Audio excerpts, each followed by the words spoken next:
grow, something that you saw but you may not have done it that way in your own personal classroom, given the fact that this is probably in a different setting, different students, you work with different type of personalities, with different materials. So go ahead and turn and talk with the people at your table. I like that she reiterated the expectations as she came. So she was like, fine, find a partner. Yes, for the partner tracking. That was good. We'll reconvene, and I'll give you about, 10, 5, 8 minutes? I'll give you all 8 minutes. So when you analyze an art, every question, every answer is right. It's your perception. It's your perception. Yeah.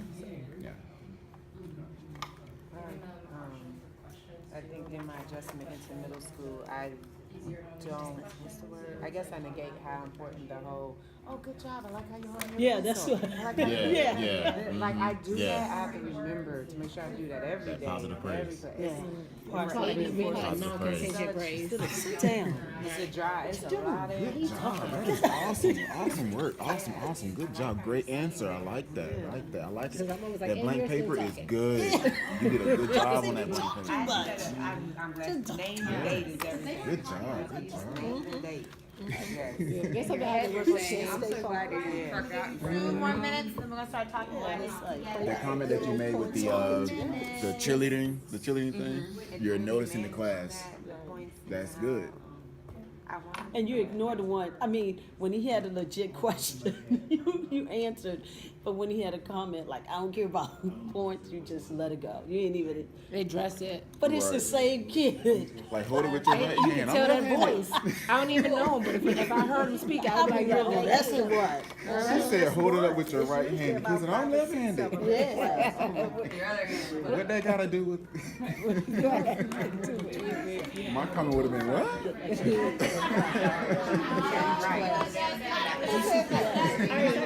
Has dynamic colors, or I like the way, and I saw even in this classroom, I notice first, instead of saying, oh, I hate that, or I disagree because, but you're encouraging them to say nice things to each other. Anybody else have a glow? Yes. Having the 2 question options so that they can pick, that's differentiation and self-differentiation, so that's definitely a good thing. Would you implement that in your classroom? Definitely. In what ways? Not to probe your question. Yeah, just giving them options for questions or for do-nows instead of telling them exactly what they need to answer. Like, let them decide what they want to talk about a little bit, even though it's guided. And that also brings up higher order questioning too on their own, because you're giving them that responsibility to have a communication with the person next to them. And also, even a personal goal for myself was the turn and talk. Like, you have to turn and talk. Like, you modeling that for them shows them that they have to be interactive. They have no choice. Without saying they have no choice. A grow. Anybody have any grows? Anything they probably would do something differently? Not taking away from her teaching experience, but something that you wouldn't do as often. Like, personally for myself, I don't think I would do the countdown as often. That's just because of the type of kids I'm working with. That's distracting to them. But I do appreciate it. I like the way it's done. And so, something like that, something to that ballpark. It doesn't have to be mine, but something that you personally would say is a grow. Anybody? Can we look at ourselves and? You sure can. Okay, one thing, I don't know about all that movement. I like it for that age, and I like it for younger ages. And teaching, this is my first year for a while teaching in a high school with so many kids. That for me, all that movement, it's a little too busy to get them refocused and to settle down. So I would have to pick and choose how much, maybe one thing, and we move on, but to have a series of sessions, I don't know. I don't know if any of the other high school teachers would do that. Yeah, I'm not comfortable with a lot of them. Yeah. Within I teach 6th, 7th, and 8th, and the 8th grade is the smallest class, so there's less bodies to move. Okay. The 6th grade is the largest at 24, which is how many seats I have in the room. So their movement is turn to the table partner, and then their movement is turn to the person behind or in front, and then And if Okay. it's turned all four together, so they're seated, but they're still wiggling. Yeah, to but they're move, not actually They're not doing. getting up, cause Okay. they can't. Anybody else have a grow? Yeah, please be transparent. No, it's for me, mine is, I noticed she did a lot of praising, and at my school we call that non-contingent praising. And that's something that I really struggle with, Mm-hmm. especially when, my issue is I feel like kids should be doing what they're supposed to be doing anyway, so why do I have to praise you for doing what you're supposed to do anyway? But that's just how I was raised, so that's something that I need to work on. To do what you're supposed to be doing. That was, Huh? Yes, to I do had it more worked praising. last year within my school, and that's what we worked on. Yeah, y'all know, we've been doing She that in like my school. tallied negative versus positive, and Yeah. at first it was equal, and then by the end of our cycle, it was like almost all positive, but the behaviors still were good, and so that was my redirection for myself last year. So I feel much more confident at it this year. I have a question for you all. Do you all do the, when you make connections, when students make connections, do you do this? I do that, my kids don't. Okay. Has anybody ever tried to do Like, this? yes. I've seen it used in my room with another teacher aide with the SPED students. She does that a lot. And I think because we have students with hearing issues, that she likes to use certain sign languages to get them to see things or hear things, or I guess, yeah, see things and understand what she's doing. But I'm starting to catch on with those particular type of students that, hey, good job, or I'm starting to develop that type of communication with them. So like a nonverbal positive praise. Yeah. Like, A nonverbal. yeah. Any more comments? I do that. So and you my can kids are so doing you, that, you I can give them a still pat on the teach, back. and I'm still like letting you know, hey, you're doing an awesome job. I'm still letting them know that I'm aware of what you're doing, but this is our objective. You're doing really good. You know what I'm saying? So So I the use that a lot. growth there is how do you get the students to hear each other's answers, and how do you Yeah. get the students to say also good job. Mhm. You'll get the assholes who are, right? Reward them. Start with like a Jolly Rancher and then bring the rewards back down to freebie, like real free things. So that they'll start to know, like, if I turn and look, just me in the act of looking, she knows that I'm gonna get a reward for it. And then slowly the other kids will start to do those interactions too. it's bad, but we do have to I bribe have a them. question, because I'm just interested in what people do in their classrooms. So I hear that you reward with Jolly Ranchers and candy. That's like one time at the beginning of the year. Okay. And then I don't. So I was wondering, I'm just like, that's my question. How much, do you allow students to eat in the classroom? No, if you Okay, well, actually that's notice, my question, that's okay. so when I have, we mentioned color copies before the Uh-huh. groups combine. I have a color printer at home, and when I make color copies, I laminate them because I want them forever. Oh. So that's a good idea. one of the interactions was some of the snarkier girls had snuck a bag of chips and they were like getting my paper slimy, and I don't like that. So I took it and I put it at the back of the room and I said, look, here it is, get it at the end of class. Cause we don't eat in the room. And then the candy thing is if I'm introducing something seriously new and challenging, the first few kids, I'll like lay out and make a big show of like, there are 3 Jolly Ranchers up here. So the first 3 students who are doing this and doing it correctly, they're getting them, and then that's it. So Okay, they're that's kinda- why I wanted to hear feedback from you. We wanna give you a chance to get feedback from each other, so we're actually gonna break into groups, okay. There are enough to have 4 groups of 3 each, and if the groups could, y'all can group yourselves, work at each table for the first 5 minutes. This is the challenge, this is why we wanted you to bring your laptops. For the first 5 minutes, we wanna give you a chance to do some rough planning.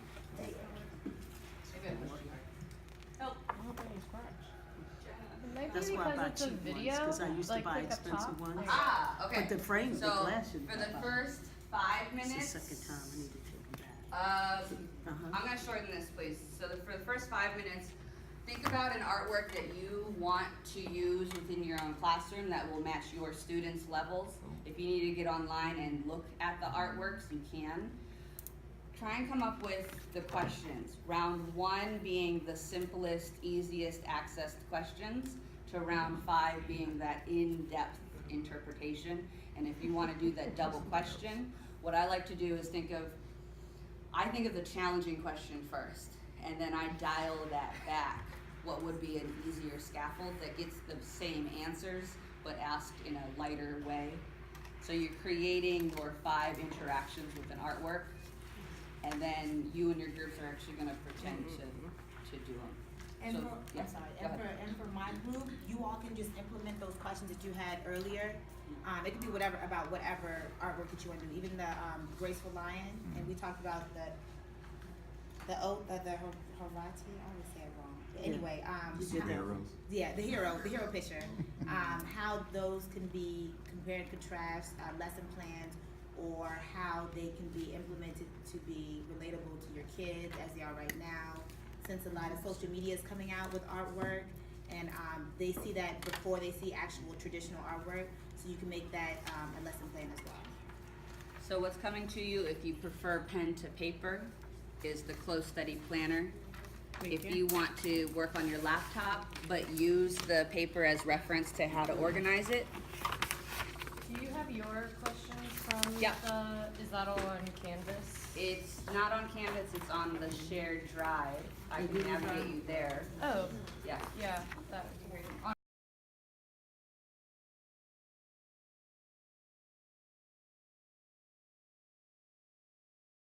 EPs, but I kind of want to put things in perspective. So who would like to share some trends of things of, this is our actual data from last year to this year, and then we also have like our iReady data from this year. So anything that we would just like to like share out, go ahead and just throw it out there.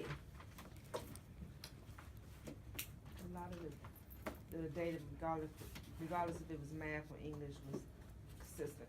Where they were low, they were low. Yeah, exactly, consistent, that is true. I have a question. For the iReady, what does the tiers mean? Yeah. Okay, so iReady tier, they have the kids divided into three tiers.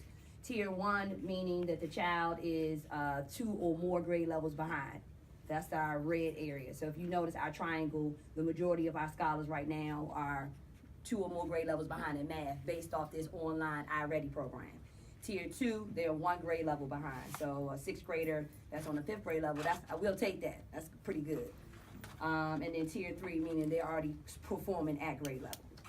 Other way, my bad, other way. Tier 3 is at the bottom, 2 grade levels behind, excuse me. Tier 2, I'm still in the middle, 1 grade level behind. Tier 1, I'm on grade level. Oh, okay. So that is already actual data right now. We still have maybe about 40 scholars to test.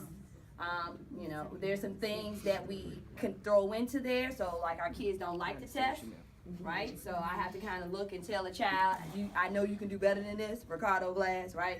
I know there's certain kids on certain levels, but whatever their mood is for that moment, they just gonna click, and then they end up being on level K. Remember talking to John Mayers, don't be on level K, right? That's because they sometimes don't take it seriously.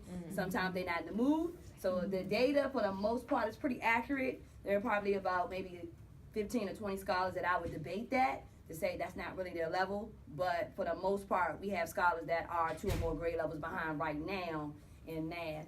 And I mean, that would be the case as well in reading. Anything for reading that sticks out? The SRI had gone up. All right, SRI for individuals that are making their EOY growth goals. So last year, we were allowed to set our school goals based off growth goals. So if I was a BR in the 6th grade, the only thing I needed to do was to get to a 223. That is still far below grade level, right, as an 8th grader. However, the school got acknowledgement because the child met their growth goal, right? So the issue is that we are trying at this point to acknowledge our scholars and their growth, right? So yes, if I meet a 6th grader on a 3rd grade level, hopefully by the end of 6th grade, I can get them on a 4th grade level, on a 5th grade level. However, we know that is still far away because they should be moving towards a 7th grade level. So in this building, it's twofold.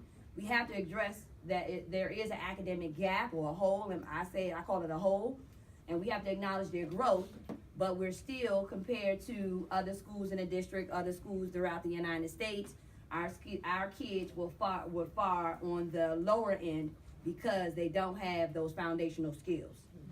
Okay? Anything else? But we did, again, thank you, Mr. Marco, our kids, for the most part, the majority, about 57% of our scholars met their growth goal, which is a plus. That means you're growing, but we need to figure out a way to kind of speed up that growth so that they can get on proficiency level or on grade level. Yes, go ahead. Is there any comparison maybe to what elementary school they're coming from with these gaps? I'm kind of developing my own chart. I can kind of show you, you know how I do. Yeah, I mean, those schools will give a score based on what you saw, not an assumption. Go ahead, Ms. Harrington. We gave it a 4 because of we were all amazed at the amount of time that she gave for the student to work through it and how respectful everyone else was. And how even when she passed it, okay, let's get somebody else to help us, the same student was still engaged. She didn't check out, she was trying to learn. So it just provided a really great learning opportunity because everyone was supportive with the snaps, the focus, positive feedback from the teacher. Yeah, great example. If I can just add on, I would like to echo that response. I would also score it a 4. The particular strategy that I actually observed was the no opt-out strategy. There was 2 things that I actually saw, right? A teacher hint, a student helper, and then a call and response. And also the snaps to give that positive praise. And that was a really powerful strategy to actually utilize in the classroom. Without prompting. All right. Okay, so the next video so how does that look at Johnson? So again, I'm like you guys, Johnson is, we're a little different over here. Love my babies, right? So again, in order to be a level 4, you have to remember the 2 parts, right? The 2 parts is value members of a welcoming community, and then authentically welcoming and responsive to one another. So like Ms. Harrington said, the scholar, she was struggling. The friends, granted, we don't have an environment where the kids are not gonna make a comment, whatever, right? But they were willing to help her. They were sitting quietly, right? This is that world, her world.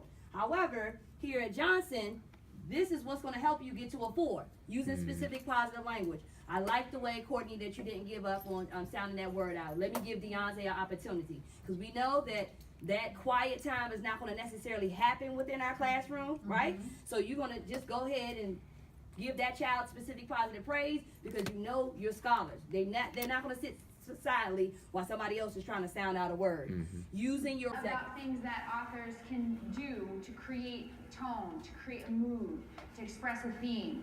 So what we're going to do today is we're going to look at a painting and a poem about the painting, and we are going to use our Socratic seminar protocol to analyze how that poet creates tone and theme. All right, that wasn't very long, so go ahead and tell me. I'll play it again. Look at the rubric. Look at the rubric. Go ahead, look at the rubric. 3, right? So the structure.